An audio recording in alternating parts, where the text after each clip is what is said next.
Bismillahirrahmanirrahim. Assalamualaikum warahmatullahi wabarakatuh. Waalaikumsalam warahmatullahi wabarakatuh. Alhamdulillahirabbil alamin. Wa bihi nasta'in 'ala umuri dunya waddin. Assalatu wassalamu 'ala asyrafil anbiya'i wal mursalin wa 'ala alihi wa sahbihi ajma'in, amma ba'd. Segala puji bagi Allah yang telah melimpahkan beribu-ribu nikmat sehingga kita dapat berkumpul di tempat yang insya Allah penuh barokah ini. Dalam keadaan sehat walafiat, dalam keadaan sehat hati dan jiwanya. Amin. Salawat beriring salam semoga selalu tercurahkan kepada baginda kita Nabi besar Muhammad Sallallahu alaihi wasallam. Yang saya hormati kepada Ustaz Bapak Kiai Haji serta ibu-ibu yang saya banggakan. Saya berterima kasih kepada ibu-ibu sekalian yang telah memberikan kesempatan kepada saya untuk menyelesaikan tugas kuliah. Perkenalkan, nama saya Nur Aliana, biasa dipanggil Ana, dari UIN Sultan Maulana Hasanuddin Banten. Pada kesempatan yang berbahagia ini, saya akan sedikit bertausiah untuk memotivasi diri saya serta ibu-ibu yang hadir pada siang hari ini, yaitu dengan tema berhijrah. Pada tausiah kali ini, saya akan menceritakan sebuah kisah seorang tokoh yang dimana proses hijrahnya sangat menginspirasi hidup kita. Namanya adalah Abdurrahman bin Auf. Bagaimana sih kisah Abdurrahman bin Auf sangat menginspirasi hidup kita? Ketika pada akhirnya Abdurrahman bin Auf memasuki agama Allah Subhanahu wa taala, beliau berhijrahnya secara kafah, secara menyeluruh, tidak setengah-setengah. Beliau berhijrah dengan beberapa sahabat ke Habasyah, kemudian menuju ke Yathrib Madinah.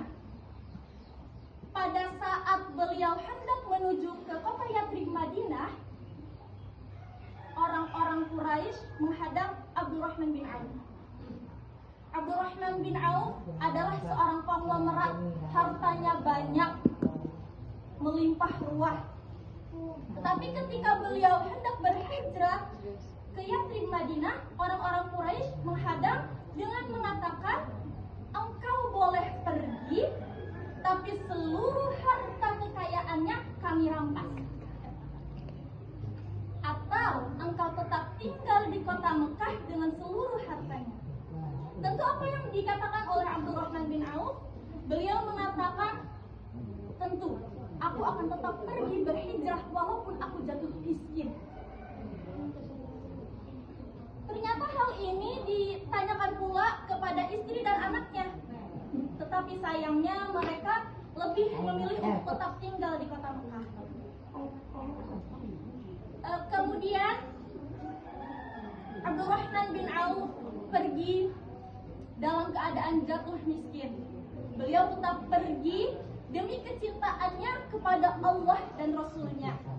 Pergi demi membuktikan bahwa hijrahnya secara menyeluruh. Pergi demi membuktikan bahwa Allah dan Rasul-Nya lebih dicintai. Ketika beliau sampai di kota Yathrib Madinah, beliau tidak memiliki harta. Hartanya adalah pakaian yang dipakainya. Jadi benar-benar gak ada harta selain pakaian yang ia pakainya. Kemudian beliau bagaimana masih bisa tetap hidup, bagaimana masih tetap bisa berhijrah. Beliau pergi ke pasar yang ada di kota Madinah. Beliau berdagang dengan penuh kejujuran, dengan penuh kerja keras, dengan penuh ketekunan. Allah dengan mudah mengembalikan seluruh hartanya. Masya Allah. Abdurrahman bin Auf, kita dapat mengambil banyak pembelajaran dari Abdurrahman bin Auf. Beliau berhijrah, mengorbankan banyak hal. Beliau jatuh miskin, kehilangan istri dan anaknya, kehilangan keluarga yang dicintainya. Demi berhijrah, demi memperbaiki diri. Memang tugas kita adalah berhijrah, ibu-ibu sekalian. Kenapa? Karena diri kita dari hari ke hari harus menjadi diri yang lebih baik dari hari sebelumnya. Dan itu adalah proses hijrah. Namun proses hijrah memang tidak mudah. Betul, Ibu? Betul. Proses hijrah memang tidak mudah. Harga surga sangat mahal. Tidak bisa dimasuki oleh orang-orang yang tidak terbukti pengorbanannya di jalan Allah. Tidak bisa dimasuki oleh orang-orang yang tidak terbukti kecintaannya kepada Allah Subhanahu wa taala. Ada beberapa cara atau tips agar kita selalu beristiqomah dalam berhijrah. Yang pertama, innamal a'malu binniyat. Niatkan karena Allah. Karena segala sesuatu yang telah kita niatkan karena Allah Subhanahu wa taala tidak akan mudah goyah oleh perkataan atau penilaian orang lain kepada kita. Yang kedua, memperbanyak ilmu agama. Terus memperbanyak ilmu agama, mengikuti kajian-kajian, mengikuti pengajian rutin seperti sekarang ini. Kemudian pilih lingkungan yang baik. Rasulullah Shallallahu Alaihi Wasallam pernah mengajarkan kepada kita bahwa teman yang baik akan memberikan pengaruh yang baik. Kemudian perbanyak doa, berdoa kepada Allah Subhanahu wa taala agar diri kita selalu dikuatkan dalam kebaikan, agar diri kita selalu dimenangkan dari hawa nafsu, agar diri kita selalu dimenangkan dari godaan-godaan syaitan. Kemudian jangan putus asa, ibu-ibu sekalian. Terus bangkit. Ketika kita merasa malas, ketika kita merasa kok iman kita turun kayaknya, bangkit lawan rasa malas itu. Ibu-ibu sekalian, hijrah adalah perjalanan seumur hidup. Tidak ada yang sempurna. Yang Allah lihat bukan seberapa cepat kita berubah, tetapi Allah melihat seberapa kita sungguh-sungguh dalam memperbaiki diri, dalam mendekatkan diri kepada Allah.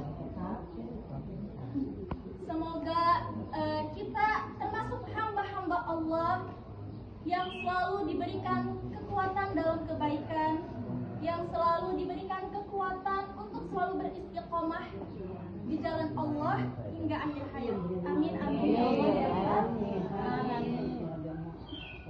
Mungkin hanya itu yang bisa dapat saya sampaikan pada kesempatan kali ini. Saya mohon maaf apabila ada kata-kata saya yang salah atau yang kurang berkenan di hati ibu-ibu sekalian. Saya memohon maaf. Khairun nasi anfa'uhum linnas, sebaik-baiknya manusia adalah yang bermanfaat bagi manusia lainnya. Wabillahi taufiq wal hidayah. Wassalamualaikum warahmatullahi wabarakatuh. Waalaikumsalam warahmatullahi wabarakatuh.